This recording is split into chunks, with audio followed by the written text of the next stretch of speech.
How you doing, Mike? I'm doing good, guys. How are you doing? All right, so we got OSU alum Mike Barrett and play-by-play announcer for the Portland Trailblazers calling in right now. All right, we do got a few questions to start off. I know Jeff had a few to start it off. Hey, Mike, this is Jeff Lowe. I'm sure you listen to the show all the time. Of course. Okay, so obviously the Blazers surpassed a lot of the expectations this season. What moves do you think Portland has to make to really take that next step going forward? You know, I was on a show in San Francisco yesterday, and they were kind of asking the same thing, talking about off-season moves, and it's hard to sit at this early point and really think about those. I think the thing that I think you have to be careful about a little bit here is maybe avoiding making change for change's sake. I mean, this is a team that grew a lot, and there's certainly room for improvement, and given the next month or two, I think given what Neil O'Shea did last summer, he'll make the right decisions. But I think if you know, one of the moves we thought at midseason was perhaps getting a power forward who perhaps is a little more of a scorer. They love Noah Vonleh. He's only 20 years old. So they've got some guys that can do that. But I think they're going to be a destination now for free agents, whereas Definitely. maybe that would have been a tough sell at one point. But they've shown that, being a small market team does not limit you in terms of marketability. I mean, Dame has built an empire, basically, and built his own brand just through social media. So I think it'll be an interesting summer. I don't think filled with a ton of change, but that's a good thing. I think when you build a chemistry like they have built, and it can be a fragile thing, and you don't want to mess too much with it, and you've got to run your guys through a big-time filter, the guys who you potentially will bring in, and I know that Dame and CJ and guys like that will be involved in the process before they bring anybody in, a screening process to make sure you bring guys who fit with the family atmosphere that they work so hard to build. So what are you going off of that? What do you think about bringing in a guy like Kent Bazemore? I don't know. You know, I've got to be cautious with that stuff because social media is what it is. And if I say I like a guy, then all of a sudden I look on Twitter in the next half an hour and it's a rumor that Portland is bringing in XYZ. And plus with the NBA season technically still going, I don't think anybody's going to bite on that now. And any potential guys, it's fun for you guys to talk about, and I get it, and keep doing it. But in terms of actual names at this point, I think I'll stay away. I fully respect that there. All right, Mike. This is Jake McGrady here. I got another question coming in, sort of piggybacking off of what we were talking about the team chemistry. Sort of as a guy who's been around the team in the off season and to start out the year, was this something that you noticed from the start, something different with the team chemistry and how, it's honestly a cohesive unit that really no one expected? Was this something that you sort of noticed from the jump, or is it just a complete surprise overall? Well, we noticed it. I mean, in terms of when you have Damian Lillard, who is your undisputed leader, and, last summer was interesting because when LaMarcus made his decision, Neil had set the roster up in a way to where it could be basically dominoes could fall either direction. If he comes back, then you likely would have seen many of the same guys return in terms of Wesley and Robin and maybe even Nick in that situation. But since when he went, the roster was built in a way to where you could almost change on the fly and not have to go through, because in the NBA, you have to go through a deconstruct and you have to shed bad contracts, and all of a sudden then you start putting Band-Aids like Dallas has done, like Brooklyn has done. Completely. You end up getting deep in the salary cap, 80s and 90 millions, and you've got an older roster, kind of patchwork trying to fix things. And I almost think in the day that it happened, it was a little bit surprising that LaMarcus made his decision he made, but at the same time, I think a lot of us then, and we talked about this maybe off the air, because if we had talked about it on the air, we would have been seen as, maybe, I don't know, kicking dirt on the grave or something. Yeah. But I think that was the one thing, LaMarcus he's a great guy, but the chemistry never really was there. And I think it was some of the same issues that has been talked about a lot when Brandon Roy was here, and there were some hurt feelings and some toes being stepped on a little bit. And I think when the path was cleared for Dame to be the undisputed leader, I think we knew there'd be good chemistry. And then in the fall, when Dame had so many guys back in early, and Mason Plumlee arrived and said, "I've never seen guys back in this early." We normally show up a day or two before training camp. When he was in Brooklyn, he said, "This is something brand new." And then Dame had organized the the trip that's been talked about so much to San Diego for the guys to hang out and train together and build chemistry. So when you have an undisputed leader who values chemistry the way Dame does and has no ego and is approachable, and guys can talk to him the way he talks to them, and they hold each other accountable, that, I think, gave us a good idea of it, but that didn't mean it was going to translate into wins immediately. But exactly. And it didn't. I mean, they were 9 below 500 in early January, so once Gerald was healthy, once Harkless really kind of found his niche on the team, that's when they took off. But, yes, it's been chemistry that's been their greatest fuel of the season. And, again, they'll protect that in the off season. But I think with Dame in charge, I don't think there's any worries about that. Yeah, it's sort of going off that chemistry. Obviously, we can talk about CJ's breakout year, but for some of these new additions, was there a specific player that completely took you by surprise or surprised you the most with the development and production this year? Probably Maurice Harkless, even though we liked Mo his rookie year in Orlando and even in his second year, and then he just fell out of the rotation there. I mean, they didn't hardly use him his third year. Got lost so in the they system. pick him up and get him for basically a future second-round pick, which in NBA terms is nothing. So, yeah, that was a bit of a surprise. I thought maybe he'd come in and play well. I didn't think he'd start. And a guy who we didn't hear a lot about in the playoffs, and the guy I mentioned a moment ago, Noah Vonleh, he started a lot of the season at power forward and showed some great strides. I expected that would be the case, but perhaps he came along a little quicker than I thought. And again, he hasn't been talked about lately because he didn't play a lot in the playoffs, but I still think his ceiling is really high, and I think he's got a good future on this team. Gerald Henderson, we knew coming in as a proven starter in the league and a leader in Charlotte. I'm not sure that was much of a surprise. I think Gerald is a guy who can get his own shot, good mid-range shooter, energy guy. We knew that. Mason Plumlee, I always liked in Brooklyn, but I just didn't know a lot about. We only see him twice a year. But he was tremendous as well. So I couldn't boil that down to one, but in terms of those type of guys who I think surprised, and I don't want to leave off the list CJ, because CJ really, he's playing behind Matthews last year. We didn't see a lot of CJ, and then the playoffs roll around when Matthews was hurt and Aflalo was hurt, and CJ goes for 35 and 33 against Tony 35. Allen, one of the best on-ball defenders in the NBA. So we went, okay, maybe CJ is that guy, but I still think he had to prove it. So I'd almost put him, and I know most improved player and everything else, but in terms of my personal expectations, probably the guy that shattered the ceiling would be CJ the most. Yeah, agreed. There's been this is a Twitter question. This is Grant, by the way, Mike. So, we have a question. What was your favorite Blazer season, and where does this rank among those? We talked about so much, how much fun the season was. Guys loved and said this was their most fun season. So where does this rank for you? Man, it ranks, probably because it's so fresh in my mind, it's got to be right up there. If not number one, then, well, it is. It has to be my favorite so far, just in terms of dealing with these guys. There have been some fun seasons, though. I mean, the season, I think, in 2007, when they went to the playoffs, won 54 games, it was also a season that they surprised a lot of people. Those were always fun. And played Houston in the first round. The series with Yao, and a series the Trailblazers lost. That was a really fun season. Brandon Roy was a great guy to work around, and that was a good young group, likable group like this one. Then I go way back. I don't know. When I started with the Blazers in '99, that season, those players, it was a fun season, but it was kind of tough to rally behind the guys. I didn't know the guys as well, the individuals as well. And that was during kind of a rough stretch for the Trailblazers in terms of guys they brought in and really didn't go through the screening process, it didn't seem, in terms of how they'd fit in the community. Now that is if it's not the highest priority, it's among the top three. And it's not even a worry anymore. I mean, it used to be way back then where you would have concerns, and a lot of markets have this, on how the guys are going to behave themselves off the floor. That's not even a consideration anymore, and that's great. I mean, that shows that the priority has stuck and you've got the system in place. But, my first series I covered was back in the 90s. Now I'm obviously going to basically tell you how old I am.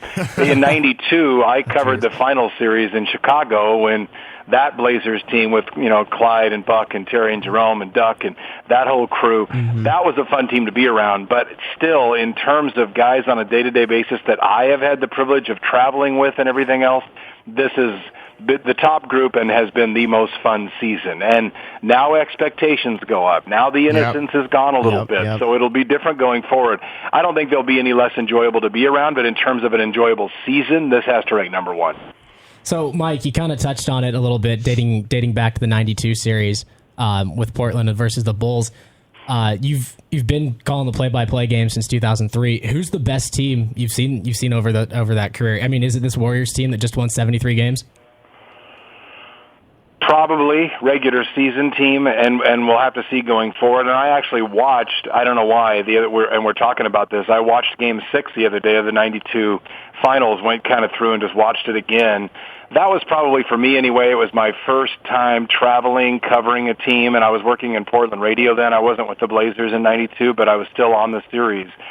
That was in the old Chicago Stadium, and I was it was insane. I was 23, 24 years old, and it was kind of a surreal experience because it was an old school arena. Chicago Stadium was stinky and it was brick and the tunnels that didn't meet fire code, and it was just one of those old Boston Garden type places that'll always stand out in my mind, and that team probably will with Chicago. But Golden State regular season wise, this has got to be among the top. There's been some good San Antonio teams, but in terms of teams that I have seen and watched, I still put Golden State up there, I guess, but then again, I was witness to a Portland 32-point beatdown of this team, and so that was, it's hard for me to look at them in the same way. And then you go into Game 5 the other night, and you think, all right, Portland is going to be out of gas. They've exceeded every expectation. They're going to roll over, and they didn't. So this Oklahoma City team is pretty good this year, too. When they're healthy,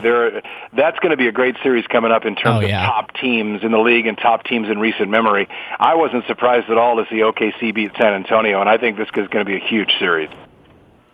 All right, Mike. So we got another Twitter question that came in sort of about the coaching situation. How have you, working with Terry Stotts and being with the team with Terry Stotts, this team in specifics, what have you seen, like, just from his leadership standpoint that has really made a huge impact on this team?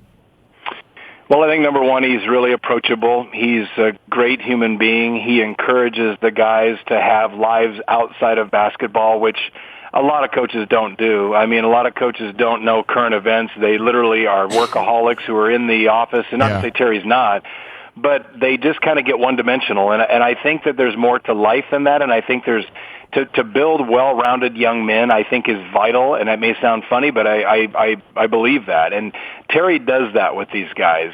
He never, in post-game press conferences, sells his players out. Some coaches do. They think it'll inspire their guys, but I think the guys see that about Terry, and they want to go to battle for him then.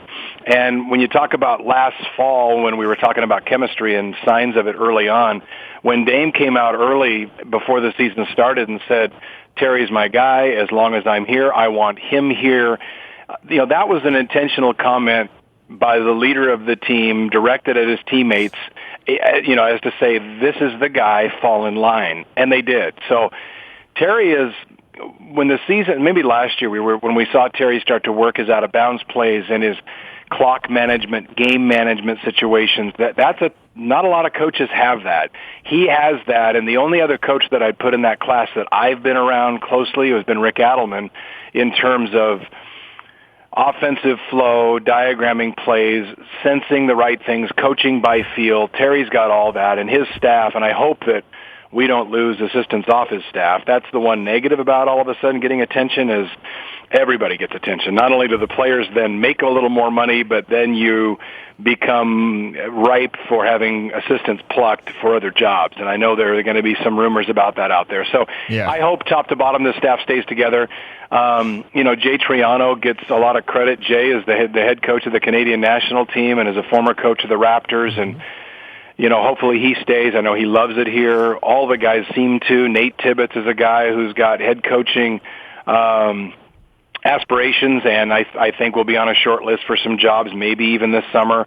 I think David Vanterpool has become really close to Dame. Yeah. He's a guy who interviewed for the Sixers job last summer. So the whole staff, top to bottom, and that's what Terry would like, is for everybody to get credit because he defers credit. And again, that's another reason why his guys love him so much. Yeah, sort of piggybacking off what you just said about credit. I thought it was sort of interesting to get your take on it. LeBron's comments recently about the Blazers, saying that he believes Stott should have been Coach of the Year and Damian should have been an All-Star, and that C.J. McCollum is obviously a budding stud in the league. Would you say that this is sort of the season that sort of switches the perception from writers from around the league, sort of on a free agent destination standpoint or just respect standpoint in general? This is some of the most attention I've ever seen the Blazers receive ever. Postseason especially. No, absolutely. And again, that brings with it challenges. That brings with it pressure. Yeah, when you don't have any expectations, you don't have any pressure. And there's that chip on your shoulder where we're playing, we have nothing to lose. Well, now they're going to have something to lose. So how are you going to react to that? And I'm sure they'll react well to it.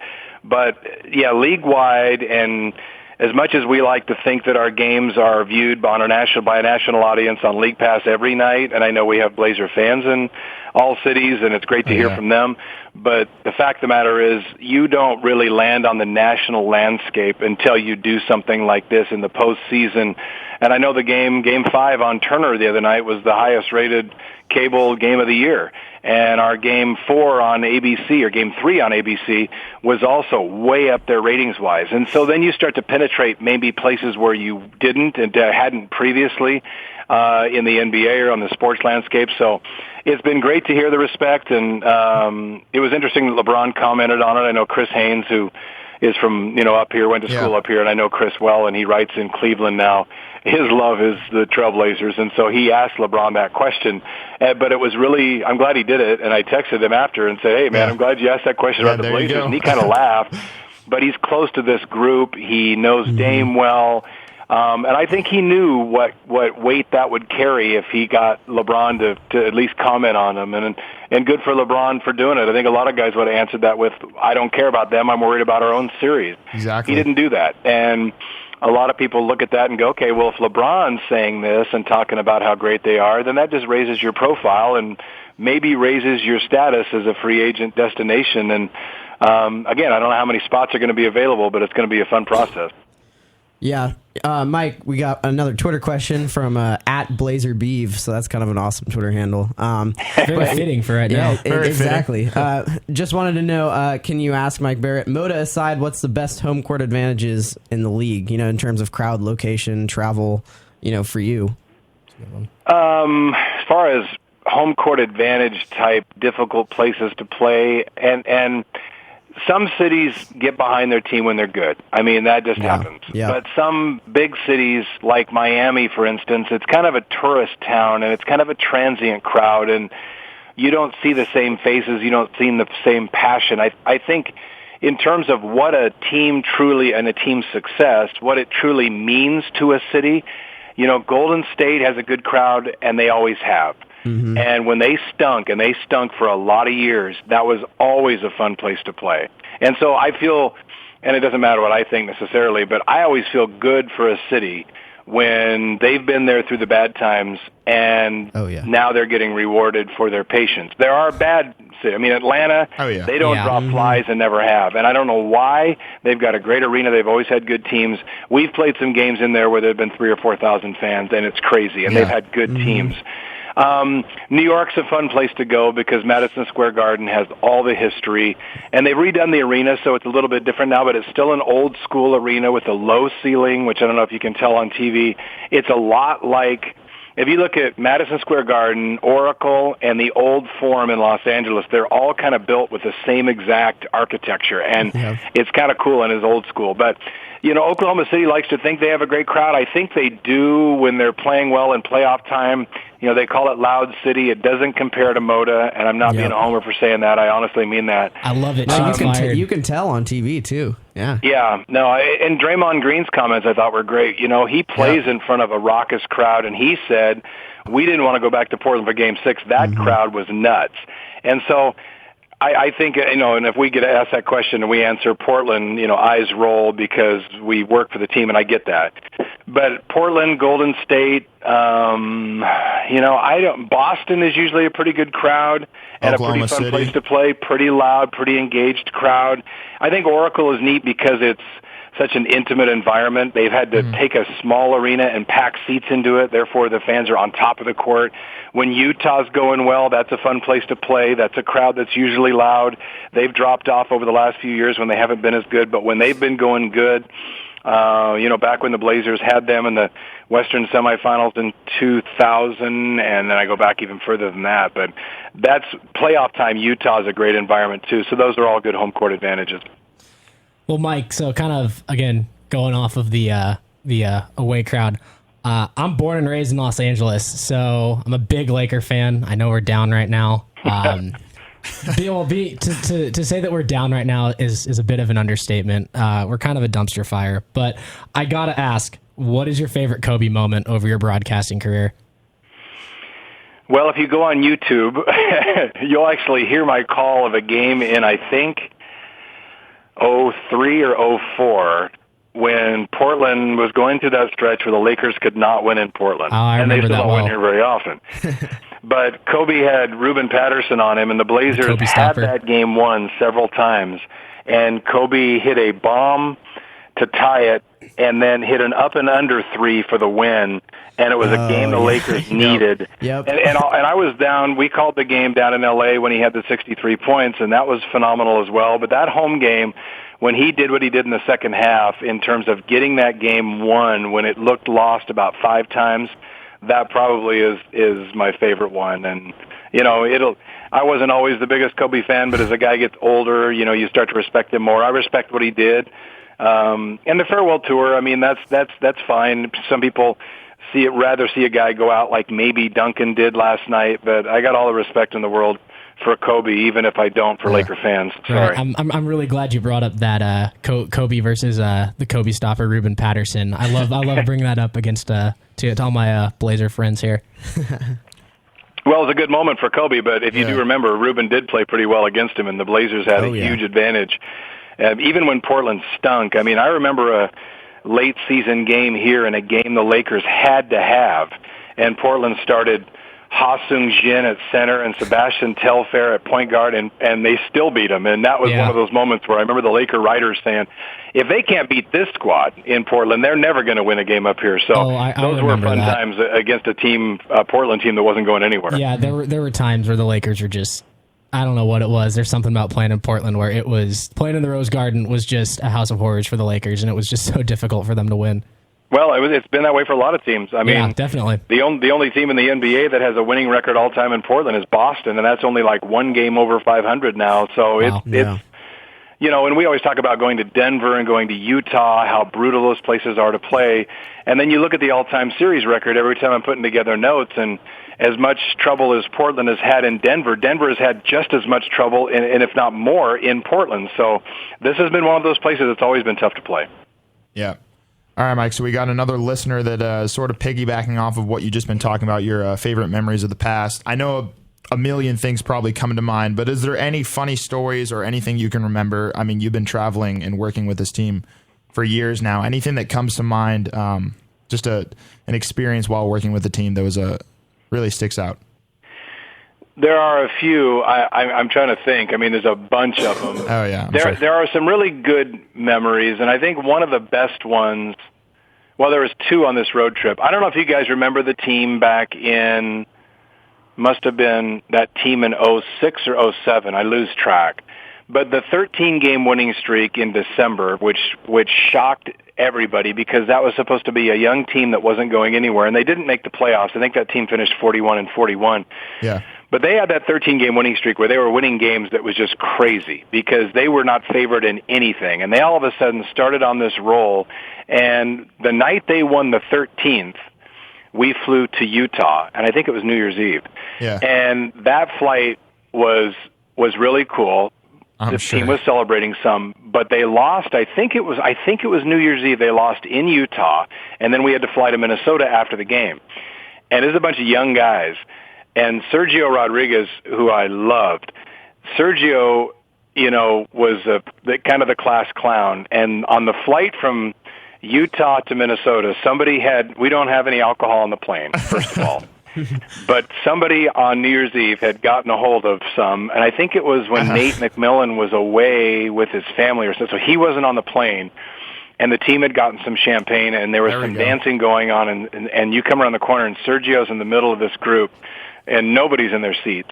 And they had just lost, but it was almost understandable because they had just done something that nobody had expected. That's probably one of my best memories, seeing that young group kind of cut loose after they had done something that nobody expected. But in terms of our stuff and Mike Rice and myself, I mean, there are so many I'm sure. different memories throughout the years that we've had. And we just finished our 13th or 12th together and my 15th.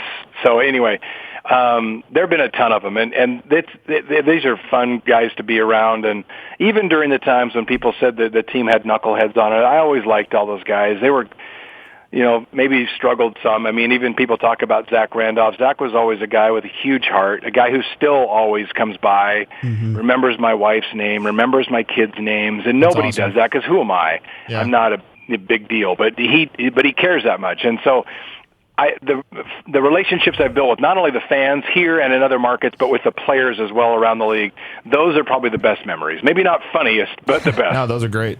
So, Mike, we got our last couple of questions here. We'll start off with this: are you a better broadcaster because of your endeavors with the Wild One? I'm talking about Mike Rice. Yeah, of course. Yes, yes, I definitely am, because as funny as Rice comes off, and I know that people kind of take him as this wild guy who says crazy things, and he gets on the air and he's kind of awkward at times and he forgets names and forgets dates and everything else. He really is really good, and he sees things on the floor happening that not a lot of people do, and he's taught me a lot in those ways. Now, my dad was a coach, and we have about the same age difference, my dad and Mike, so that's probably why Mike and I get along so well. But Rice is tremendous, and he's shown me things and little things at different times of the game when I'll be thinking one thing and he'll say, no, but remember this, during a timeout, and I'll say, yeah. So it changes my perspective. I did my first 3 years with Steve Jones, and Snapper was then he was on the national broadcast with Bob Costas, so he would leave and do NBC games or ABC, and then he'd come back. Steve was great to work with. He was a tough guy to be baptized with because he was tough on me, but I needed it. But Coach Rice was fantastic. He has been all along. He started to fill in for Steve. When Steve would go, they would move Mike to TV, and then Wheels would do the game by himself. And I think they started to see, TV is the analyst's game. Radio is the play-by-play guy's game. On TV, the analyst has so much more time to talk because I don't need it back. I mean, that's the one thing that I think TV guys struggle with. I don't need to tell you stuff that's happening. I want to add to the broadcast. I don't want to be the broadcast. Mm-hmm. And with Mike there, then he can do more of that. And he can start off on a story, and if a guy scores a basket in the first half while he's telling his story, I had to tell him early on, don't stop talking. I don't need it back. I don't have any ego or any cares about when I talk versus when you talk. And so I think that's why it's worked well. I've kind of had a good read on him when he's starting to go into something, and then I know when to reel him back in. Yeah. That kind of stuff is fun, and he doesn't get as out there as people think. And some people always think he's on the verge of saying something, horribly controversial. He knows what he's doing. He can get on the fence and stay on it and really not go over the edge. And that's one question I usually get about him is, he's going to say something crazy. Well, he doesn't really, but he gets close enough to the line to where he's built this persona. So he's a smart dude. He knows what he's doing, and he's been phenomenal to work with. And here's a guy that I don't think he'd probably mind me saying it. He's late 70s, and I don't want to imagine doing games without him, but eventually that's going to have to happen, but I hope it's not for a while yet. All right, Mike, we'll get you out on this. Do you have any tips for students who are pursuing a career in broadcasting? And a little two-part question here. What are your predictions for the Beavers with this upcoming season for football? All right, number one, because that's the easier one. The tips, when I went to Oregon State, I went and I didn't know what I was going to do. I had no idea. I probably switched majors 4 or 5 times. But I went to what was easiest, what came easiest for me, and that was writing. And I thought I would be a sports writer. and I started interning with the sports information department. So I was kind of around. I knew I wanted to be in sports somewhere.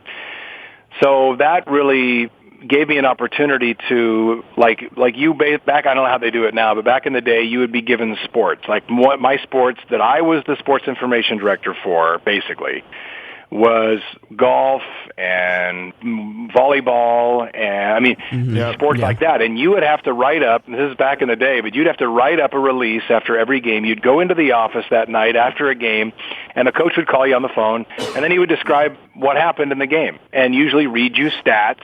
And so then you would plug them all in, put them in a computer, and then you would send them out on the wire to all the news services. And that's how they would get the story. And a lot of times they would use your story. So that's how I got into the writing part of it and the sports part of it.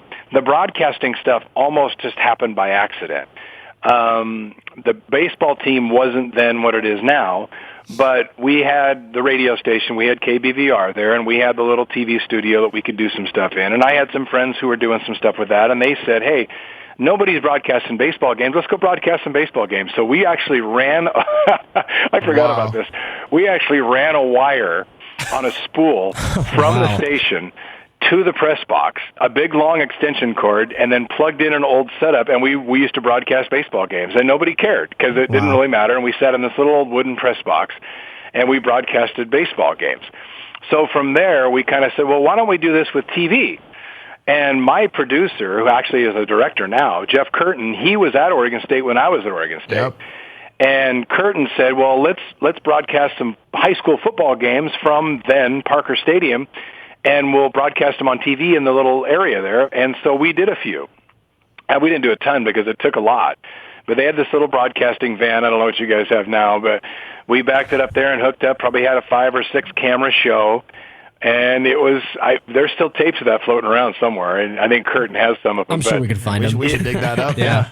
Yeah, it was basically just a few guys like you guys who felt like doing it. You knew that the resources were there for you. There was the opportunity to do it, and they just kind of had a burning passion and just did it. I was lucky in that I had some guys around me who also pushed me and said, hey, let's do this, and we have ways of doing this. So once we did that stuff, I came up to Portland after I graduated and, after 5 short years, and kind of then just started looking around, and thought I'd be in the golf business because I was a big golfer, and thought, okay, maybe I'll do something like that. And then a buddy of mine said, hey, would you want to do some high school basketball games in Hillsboro out of a little radio station? And I said, yeah. So I drove the van to girls and boys basketball games, and I'd set up the Marty unit with a high antenna that would reach the station, and I would do high school basketball games for like $40 a game. Jeez. And then at KXL Radio, the job opened up in '92, where they used to use Rick Metzger, who was a sportscaster on Channel 6, to do their sports.